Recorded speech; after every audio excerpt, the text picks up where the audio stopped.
people have worried about aging and dying ever since we were aware of our mortality. And one of the interesting things is that we may be the only species that's aware of mortality. Hello, I'm Venki Ramakrishnan. I'm a group leader at the MRC Laboratory of Molecular Biology in Cambridge, England. What got you interested, I guess, in the question of why we die? I mean, so much so that you've even written a book about it. Several things. First of all, it's a big existential question. People have worried about aging and dying ever since we were aware of our mortality. And one of the interesting things is that we may be the only species that's aware of mortality. So, for example, if a baby elephant dies, the elephants in the herd will know that and even mourn it. But I don't think any other animal is aware that they have an expiration date. So that knowledge of our mortality has driven culture and human behavior for centuries. But most of our existence as a species, for most of that existence, there was very little we could do about it. And it's only in the last 50 years or so that serious efforts have been made to understand the underlying biology of why we age and why we die. And that in turn is leading to efforts to combat aging. And there's a very good reason for that, because we're aging as a society. People are living longer. Fertility rates in most Western countries is going down. Actually, most developed countries is going down. And so there's a strong incentive to ensure that as people get older, they stay healthy and preferably independent and productive. Now, the other flip side is that because we have been obsessed about mortality and death for a long time, ever since we were humans, there's also this drive to try to see if we can extend lifespan. There's also a lot of money going into the field. There's money coming from governments for very good reasons. There's also a lot of private money, which I feel has mixed motives. On the surface, they say they would like to improve health, but I have a feeling that underneath it all, they would like to extend lifespan. Let's dwell for a moment on the deep pockets that you mentioned that are particularly interested in this. Bryan Johnson, in particular, is a tech millionaire who is spending millions on this, trying to actually reverse his aging process. Yes, that's true. What is he doing, and what do you make of it? The situation is that biological research is coming up with various hallmarks of aging, processes that are involved in aging. And often you can do an experiment to, say, arrest that process, and you find that it's improved symptoms of aging in mice or worms or fruit flies and so on. So this is very basic science, it's preliminary, and it's what I would call promising research. It certainly ought to be followed up to see if it has potential to help us as we age.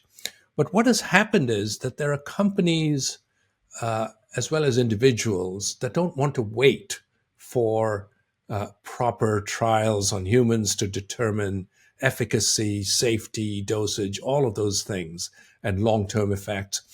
And they see that early finding, and they quickly jump the gun and start trying it on themselves. And I think that's a lot of what some of these anti-aging enthusiasts, I wouldn't say fanatics, let's call them enthusiasts. Yeah. Hobbyists. Anti-aging enthusiasts are trying. And Bryan Johnson, he seems like a nice enough fellow. He claims that he's doing this to sort of help the process along. But of course, he's trying all sorts of things in one individual.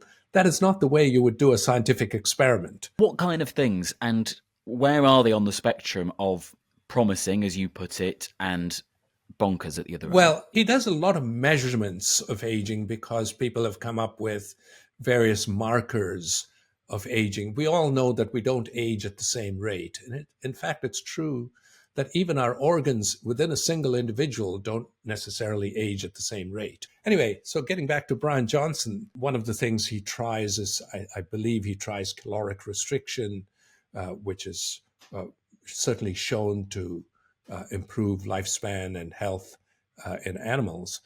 And the other, one of the more outrageous things, well, not really outrageous, it's not illogical, it is that he tried to get blood transfusions. So he had blood transfusions from his son and then passed on his blood to his dad in a sort of three-way transfer. And this has to do with very real scientific experiments showing that if you connected an old and a young mouse, the blood from the young mouse benefited the old mouse. It alleviated many of the symptoms of aging in the older mouse. It's leading to research where people are trying to analyze the hundreds of factors in blood and see which ones are different in young blood and old blood. Now, that is a very complicated, long-term program of research. The principle is true, but a lot of work needs to be done before it's ready for prime time. I'm a little skeptical that we're going to crack our natural barrier anytime soon. And that barrier is about 110 to 120 years. The oldest person to have lived was 122 when she died. To go beyond that, you would have to not just take care of diseases, but you'd have to really come to grips with the fundamental causes of aging. And I'm not saying it's impossible. There's no physical or chemical law that we couldn't live much longer, but to do that would require some really big breakthroughs. From the Times and the Sunday Times, this is The Story, the new science of ageing and the quest for immortality. I'm Manveen Rana from The Story, a daily news podcast from The Times. Join me and my co-host Luke Jones for a deep dive into the big stories and investigations. Plus, each month, William Hague hosts an agenda-setting interview with a key newsmaker or big thinker.